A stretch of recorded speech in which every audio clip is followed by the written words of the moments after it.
Welcome to Whitetail 46. Brought to you by Monster Meal Wildlife Feed and Attractants. Animal attraction, premium nutrition, superior results. Good afternoon, everybody, and welcome back to Whitetail 46, the stories of American deer hunting. On today's episode, or this particular episode, we're actually going to go back in time to an interview I did with Ben Cuevas. Ben is a soon-to-be retired Apache helicopter pilot.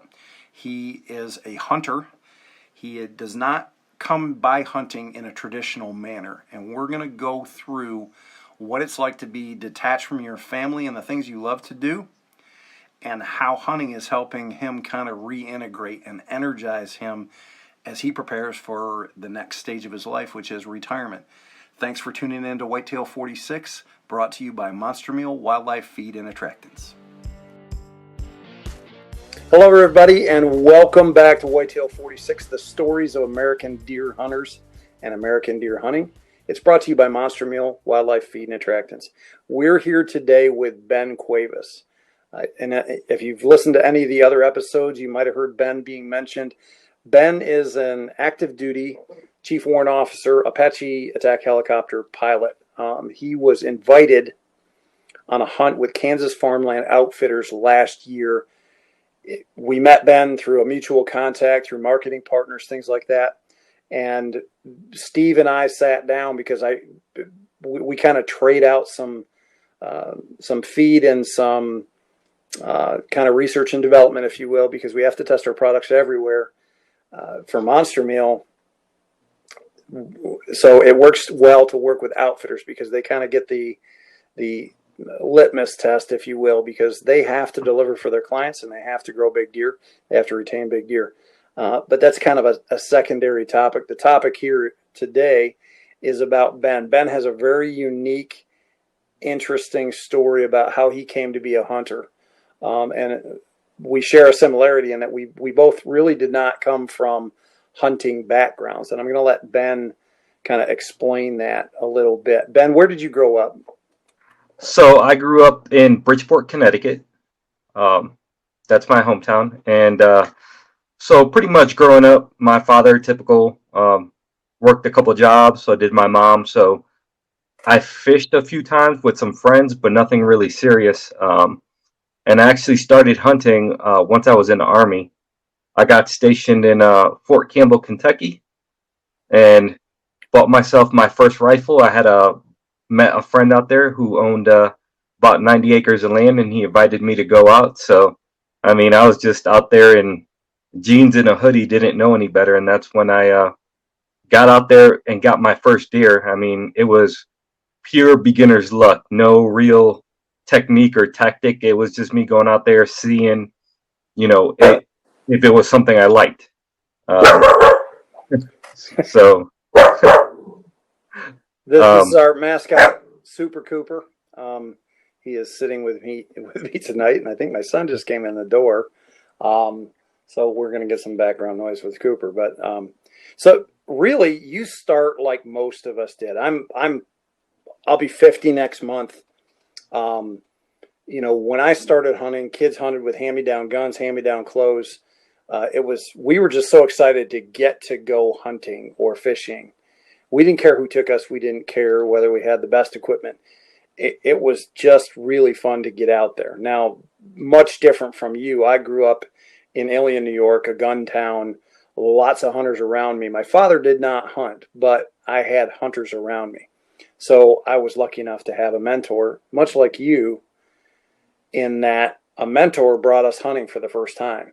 And when that happens, that's a very important thing. And I want people to listen to how important mentorship is. I mean, we can get into the societal. Yeah. So from there, I got stationed in Germany as a young enlisted guy. So at the time, hunting in Germany was just way out of my price range because it's not a cheap or easy task to be able to hunt out there.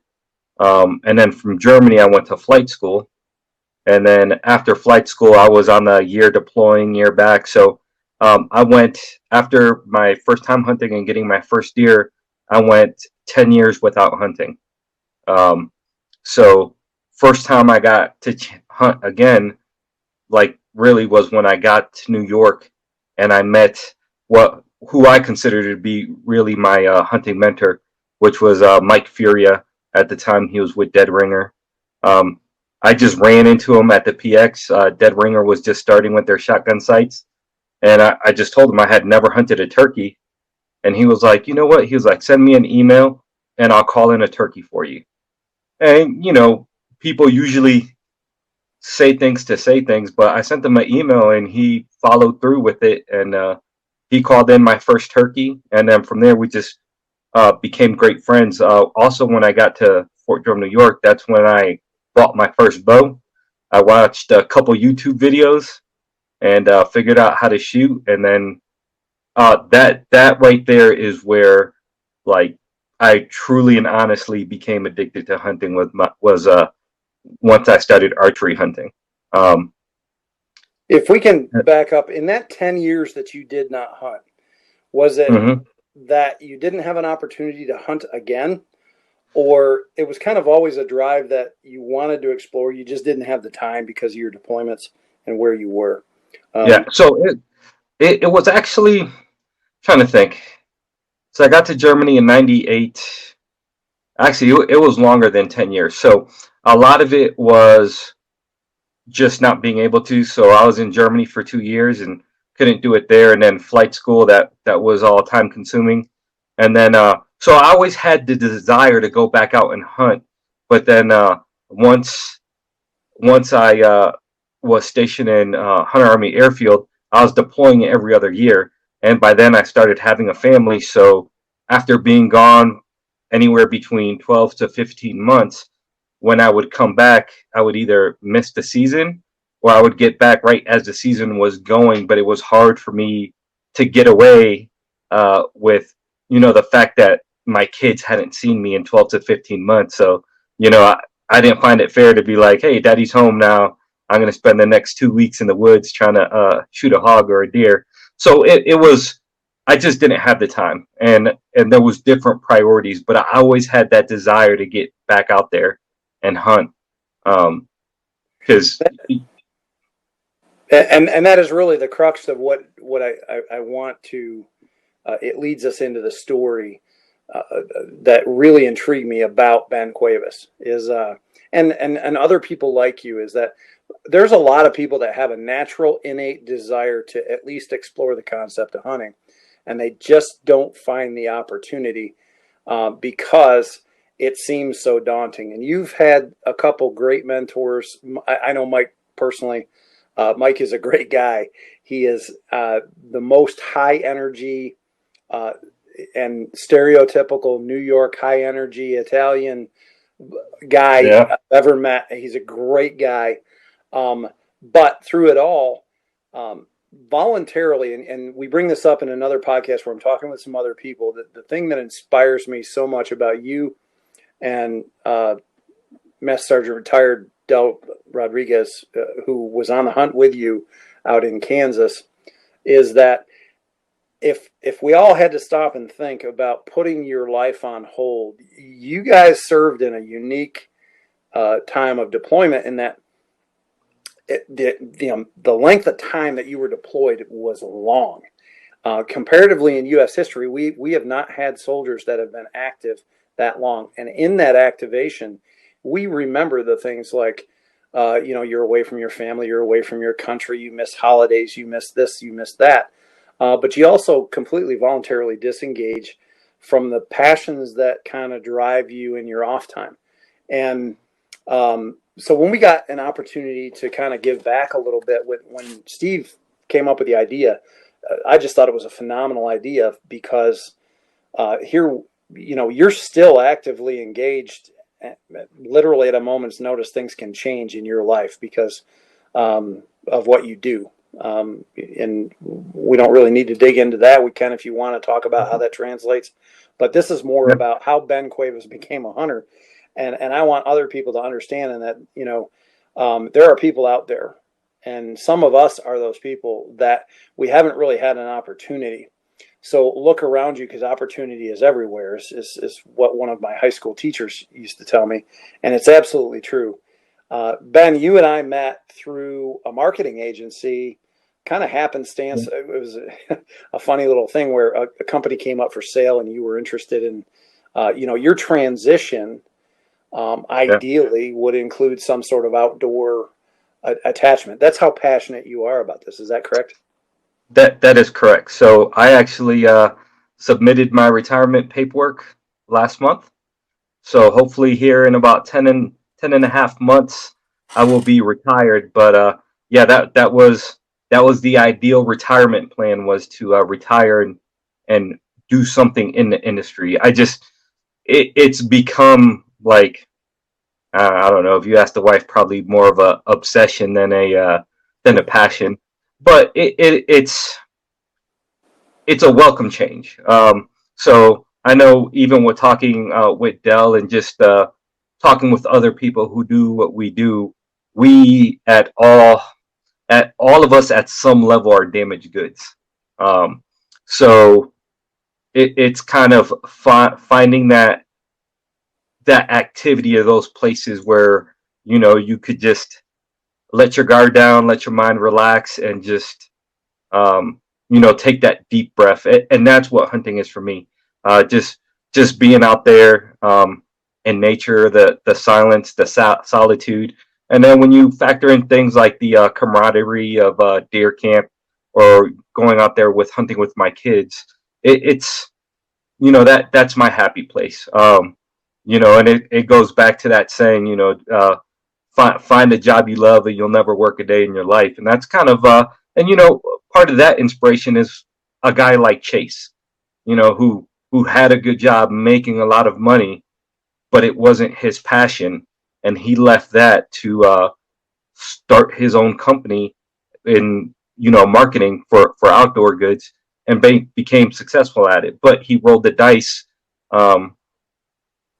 to follow his passion and do what he wanted to do. So ideally, that is what I would like to do. I like the community, and like, I've had mentors. I try to mentor people too. If I have an opportunity to help somebody out who's curious about hunting or has a question about this, that, and the other, because the more people we bring into the sport, the better chance it has to keep it alive and keep it going. So, Absolutely. And had I not had the mentors and met the people I've met through all my travels, who knows? I might not be as passionate about it as I am now, because there is a lot to learn, and I learn a lot every day, especially having started so late with hunting. So, yeah. Yeah. And uh, Ben he does not talk the talk. He walks the walk. We continued the program that we do where we volunteer these hunts at Kansas Farmland Outfitters to two other people. Ben actually recommended one of the gentlemen that will be going this year. He is actually one of Ben's mentors. So Ben is paying it back in more ways than one. He's a great guy. He's an active duty police officer in Colorado, not too far from you, I understand. And so when Ben says he believes in the power of mentorship and the importance of mentorship, he used a phrase about damaged goods, and we don't talk about damaged goods because everybody has some kind of hang up, but it is difficult when you've dedicated all the time, like Ben or Dell or any service member, policeman, first responder, where you work in a really high stress situation where your job really takes a precedence out of an obligation to other people. When you get the opportunity to kind of pursue something that you really love, sometimes that transition is difficult, and it's always easier if you have people that you can relate to. And it has been an absolute just ton of fun meeting Ben, talking with Ben, giving Ben an opportunity and just standing back and letting that opportunity play out. And Ben, tell us a little bit about that Kansas Farmland Outfitters opportunity. what did you think about it before you went? And you might not have even known what to think. And then what did you think about when you get there? And now looking back on it, you know, it doesn't have to be a Kansas Farmland Outfitter experience, friends. It can just be take a kid down the street who has never had an opportunity on a pheasant hunt or a rabbit hunt, or bring them out in a safe environment and teach them about safe firearms handling, things like that.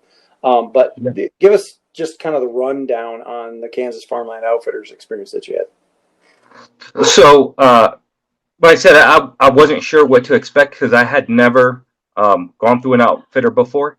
I've been lucky enough that I have hunted Kansas before due to having a friend out there.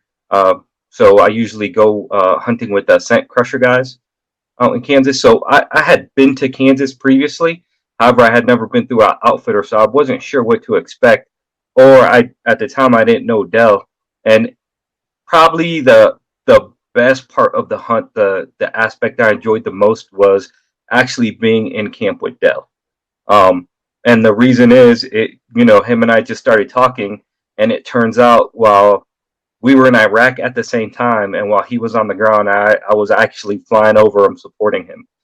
So we worked together in that same environment without realizing. So it was just nice just to be able to share that experience with somebody who I had been in contact with, actively engaged in hostility. So that to me was probably the most rewarding, and just having that level of connection with the guy I was in camp with. So that was the best part, I think.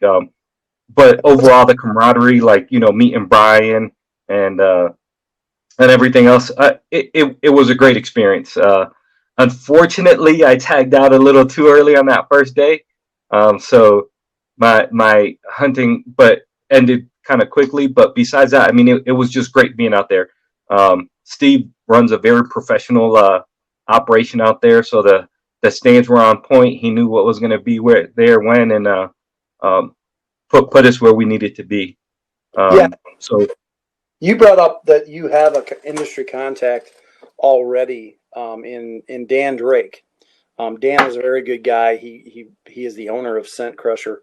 Actually, Mike Faria used to work for Dan, and that's, I think, where the connection originally got made. But Dan is one of those guys, another guy that pays it forward. He gives an awful lot to the industry. I've known Dan for a while. Dan is a great guy.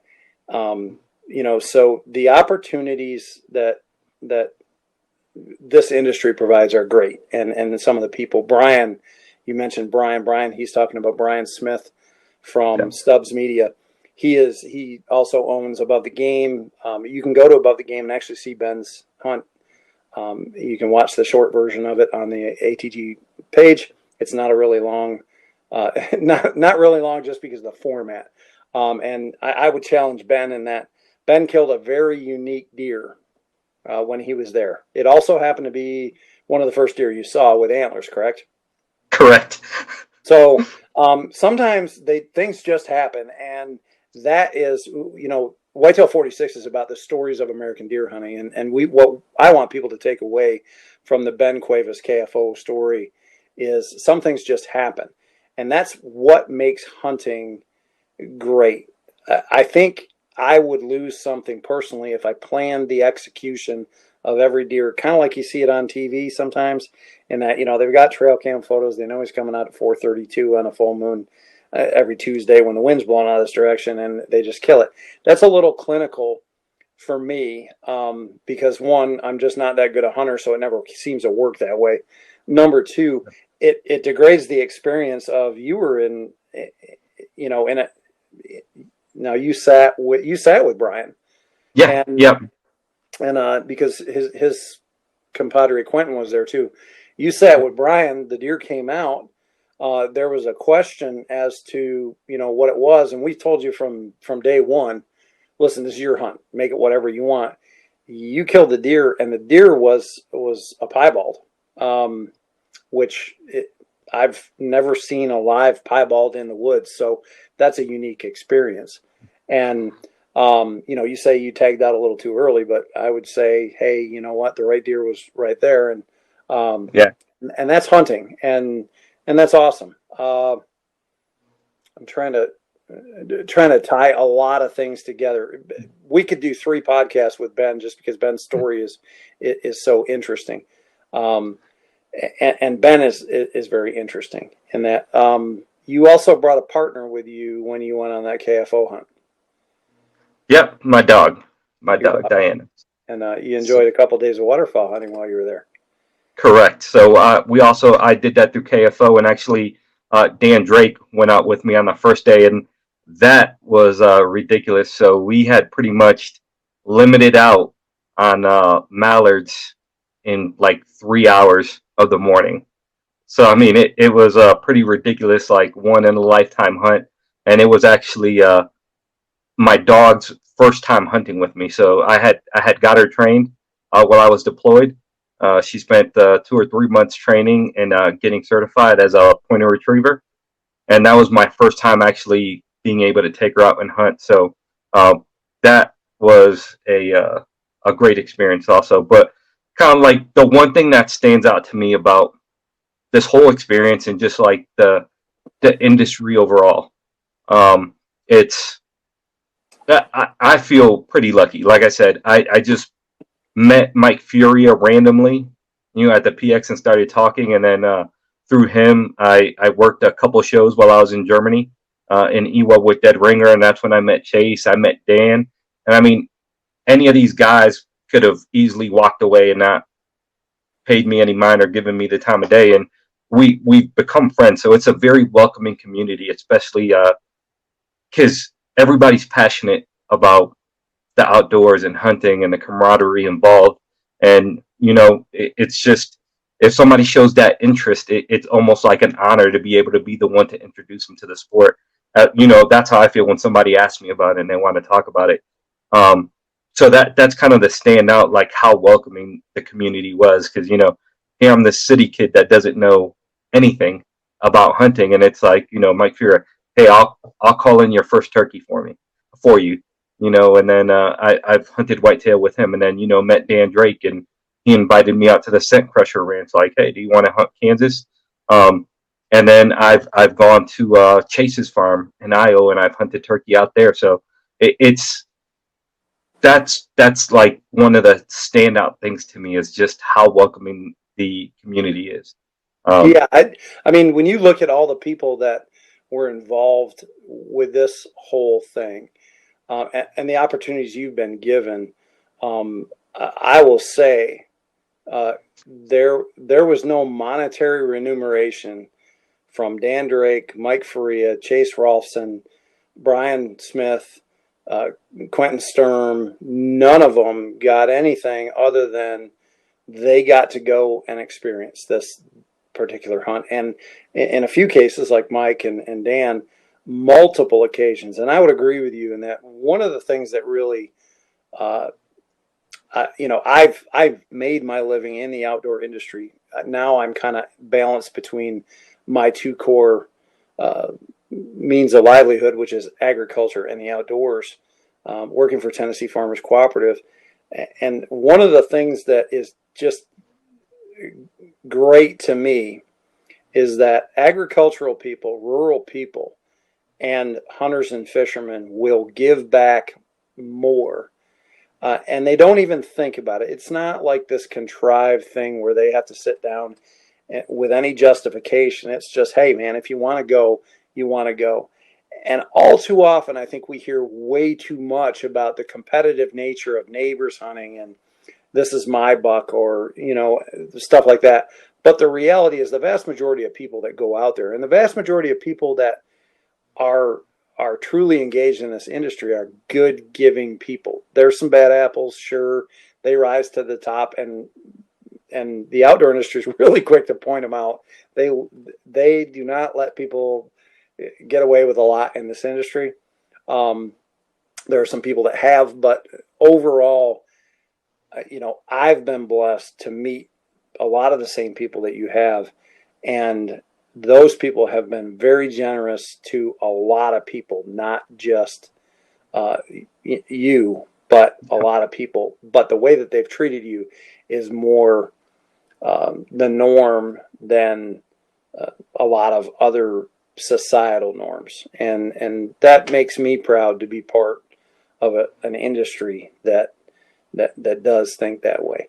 And part of it is our, we are a little patriotic here. I mean, we are the owner of all the guns, and it's a big thing for us. And take nothing away from you. It's humbling to be around people that have given as much of their life to do something as dangerous as you've done, as Dell's done, as hundreds of thousands of people volunteered.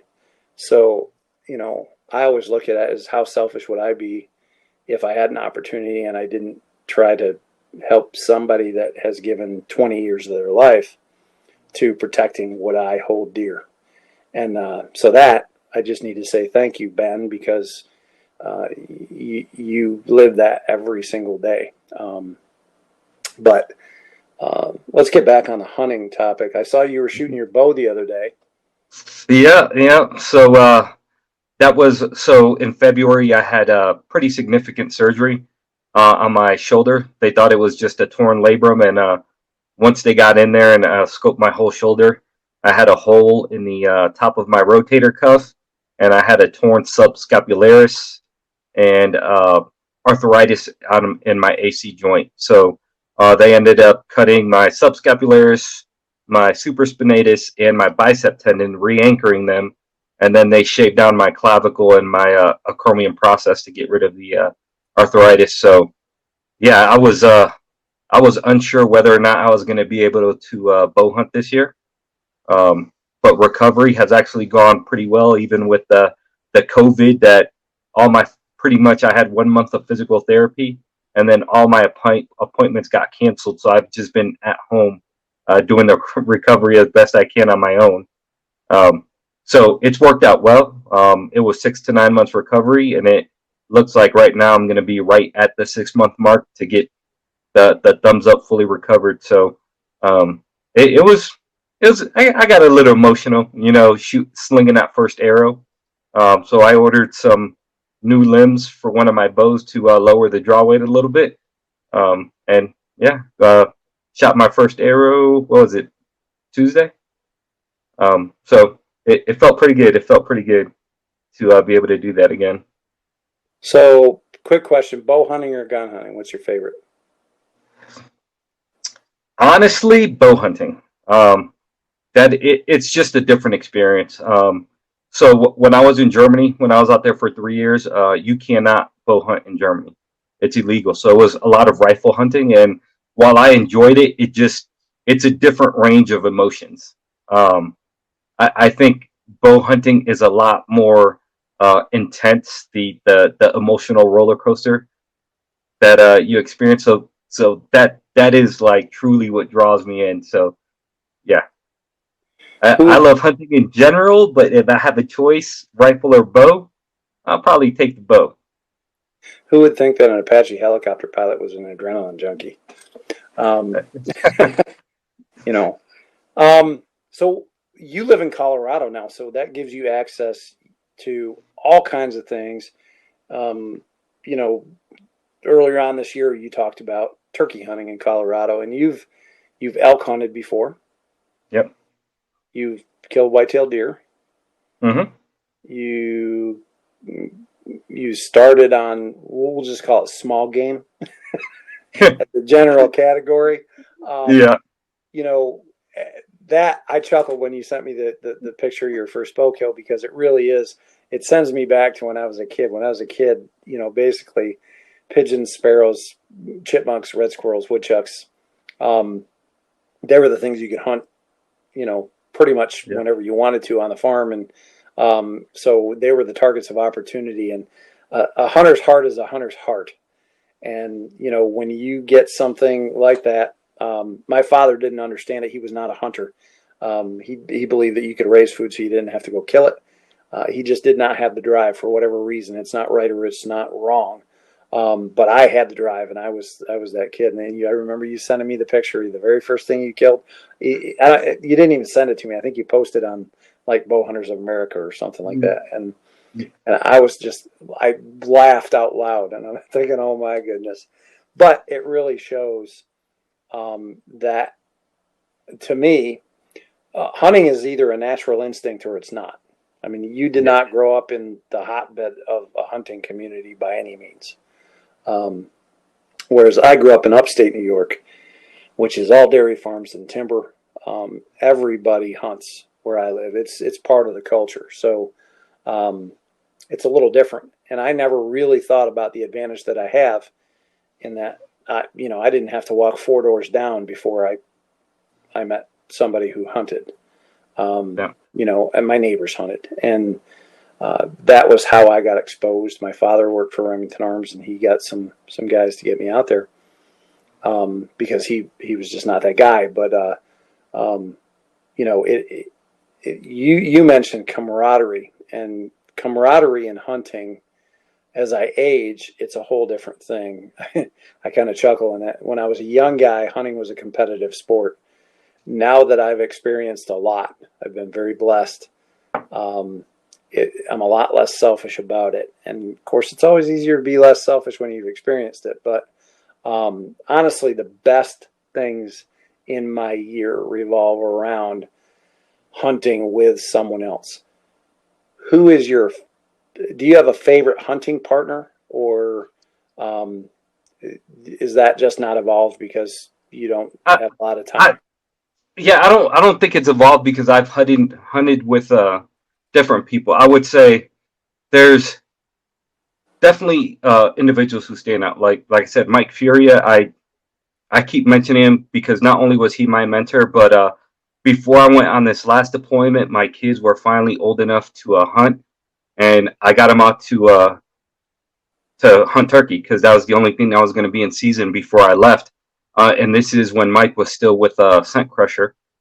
So Dan Drake allowed me to take the kids out to Kansas, and Mike Furia, not only did he call in my first turkey, he called in my kids' first turkeys while we were out there. So that's significant. And then Dan Drake last year was my kids' first chance to hunt big game. So we went out to Kansas, and he took my son out. I took my daughter out, and the first night they each got a deer. My son got a buck, and my daughter got a doe out at the Scent Crusher Ranch. So I mean, those are standouts, and it's not necessarily for me. It is just seeing them. So I am trying to give my kids the opportunity I didn't have by growing up in the city. So would I love for them to become hunters? I would, because it's something that I definitely enjoy, and it's one of my passions, but I don't want to force anything on them. So kind of my thought process on it is I want to expose them to everything, expose them to fishing, expose them to hunting. And then at the end of the day, if they choose to do it or not, that's their choice. But I've at least given them the opportunity and exposed them to it. And it's kind of hard to do on my own, just due to the limited time and everything I have going on. So that's where, Dan and Mike stand out, because not only has they helped me, but then they've also helped me expose my kids to hunting and bring them into it. So, I don't know. I think they're on the fence. They like it, but are they super passionate about it right now? I don't think they've been fully bit by the bug, but this year I gave them the choice. Last year I put him in for tags, and I was like, hey, we will just go on this one hunt, and then after that, if you don't want to do it anymore, just let me know.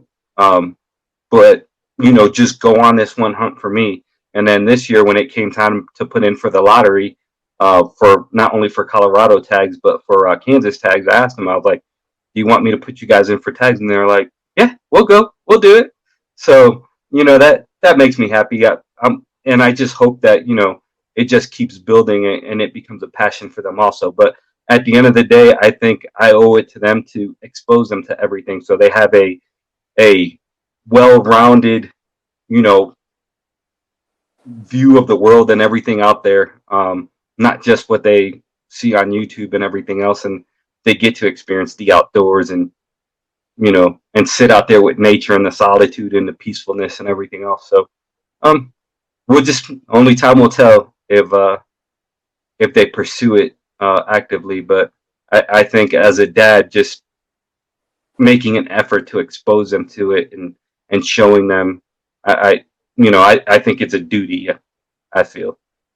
Yeah, I think as parents, I have 3 children, and you want to expose them to things so that they can make intelligent decisions about what they're going to do. But that also brings this kind of full circle. And the concept of Whitetail 46 is about telling the stories of the hunt. And everybody has a unique experience, whether it be your geography and the way that you hunt, the type of deer that you hunt. Obviously, the Iowa experience and the Florida experience are 2 different things.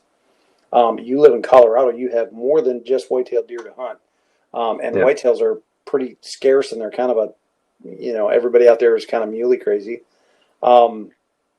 But you're still a Connecticut Eastern guy.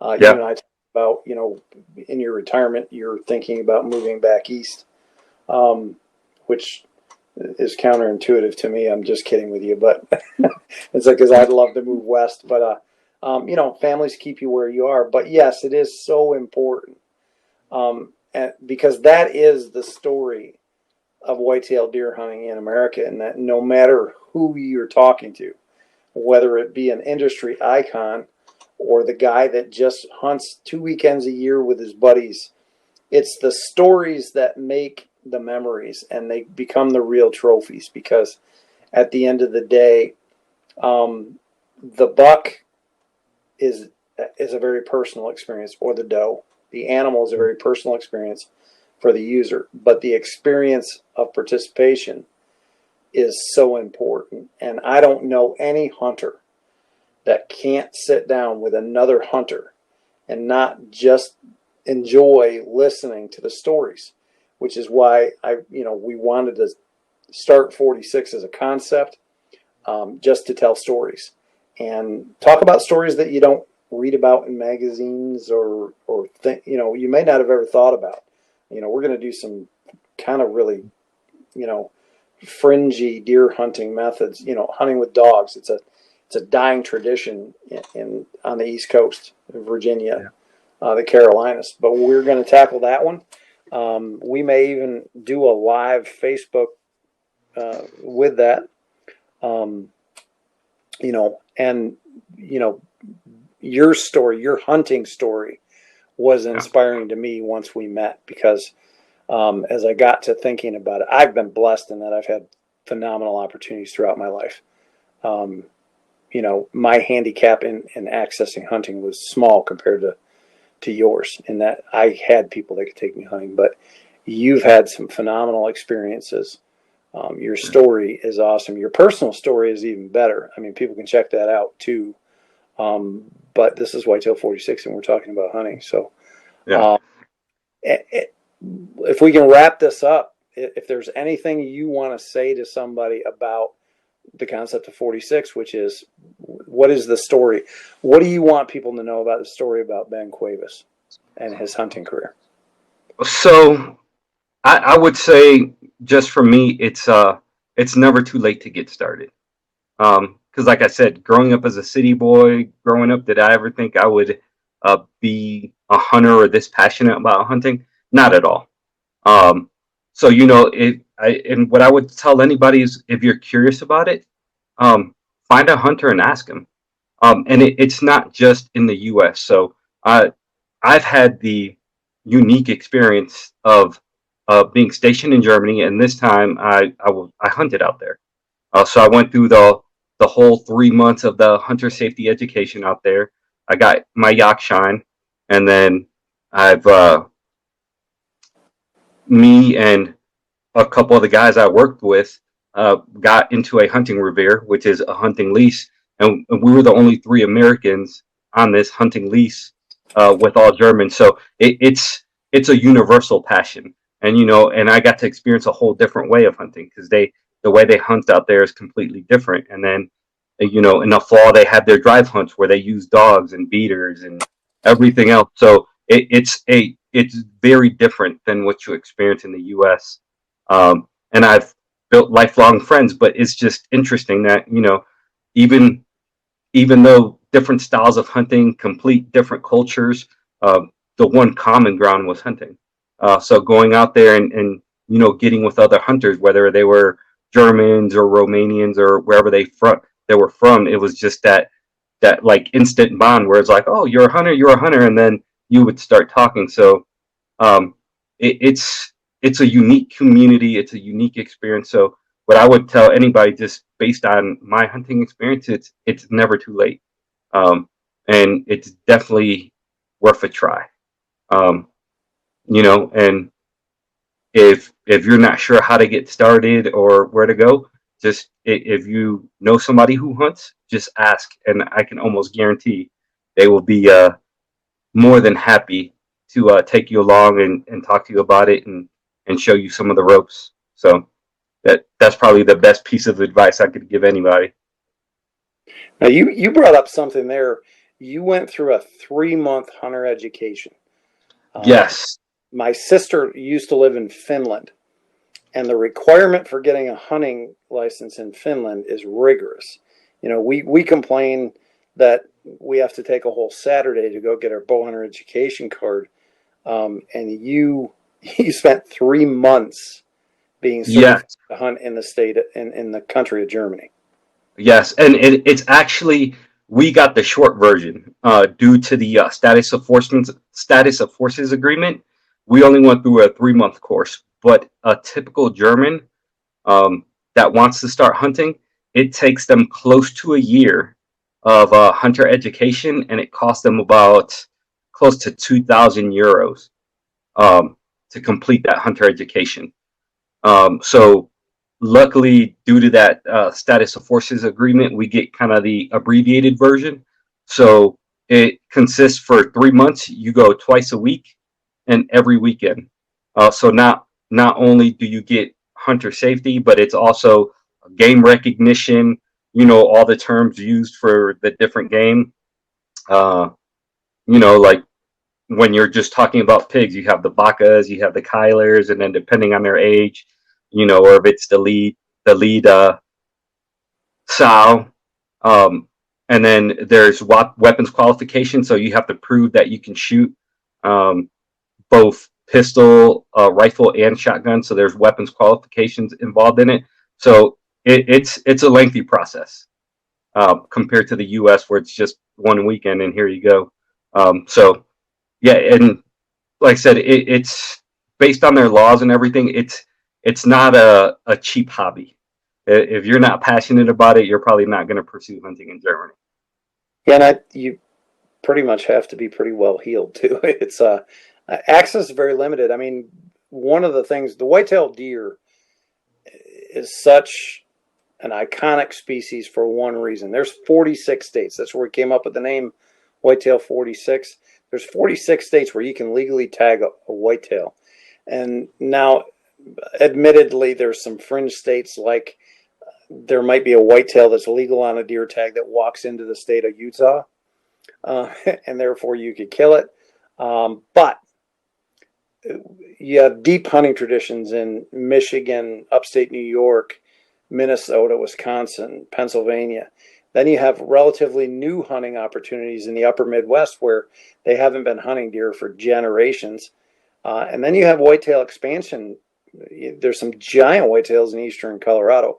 We're going to talk to Neil Emick later on. I met Neil a couple years ago. Neil is a phenomenal guy and works with Sandy Hills Hunting, and they specialize in giant muleys. But they're trying their hand with these big whitetails too. But we have relatively unfettered access to just go out and hunt a whitetail deer in 46 states within the United States. That's an amazing thing. You take a one-day certification, you go out and you hunt the animal. And, the second point that you brought up about that is that when you get together, even though you had to go through that rigorous training, so did they. Yep. When you get together, it's the stories. You have a relatable experience, and everybody tells stories. And that's why we really wanted to start 46, is because there's a lot of information out there, and you have to kind of sift through whether it's factually based or whether it's marketing based. There's a lot of cinematic, TV and stuff that is definitely entertaining. But what really drives hunters, in my mind, to be hunters, and what is universal across the hunting landscape, is we can get together and tell stories, and that's history, and that's commonality, and you feel a connection, much like the connection you alluded to earlier, in that, I remember hearing you and Dell talk about your areas of operation and specifics about those, so that you understood, listen, we were both there for that experience in two very different capacities, but we were both there. And that shared history is very similar, at a much more laid back scenario, but it's very similar. When you get together with a hunter, you can talk about hunting. And even the first time I talked to you was just kind of an introduction thing. It kind of always degrades to hunting. What kind of hunting do you like? What kind of hunting do you do? You live in Colorado. Have you ever killed an elk? Blah, blah, blah, blah. There's some business around that conversation as well. But as a hunter, we can all find ourselves in hunting, and we can all use it as a base, and we need to reach out and bring more people into what it actually is, and not what someone on the outside might really want to experience it, or might really not want to experience it, but it's based on the fact that they just can't kind of get the truth out of what really happens. And because when you bring someone for the first time, even if it's shooting frogs or squirrels or just, the most basic things, the hunting experience is the hunting experience. And for me, the whitetail is kind of the species that congeals all that. It's the best representative, just because there's so many people that can hunt them in so many different ways. And that's the stories that we want to tell. We're going to run out of time here pretty quickly. So I wanted to say thank you, Ben. Thank you, Ben, for everything you've done for me, for us, for America. But thank you for coming on to Whitetail 46 and telling your story. I'm sure we're going to have you back in some capacity, one way or the other. And I know at some point you and I have to share a hunting camp. So I really appreciate you taking the time tonight to talk to us here at Whitetail 46. And I hope you'll come back soon. No problem. Thank you for the opportunity, and I look forward to whatever the future has in store for us. To get the full Whitetail 46 experience with videos, blogs, and more, go to whitetail46.com. Follow our podcast by subscribing to Sportsman's Nation on your favorite app store.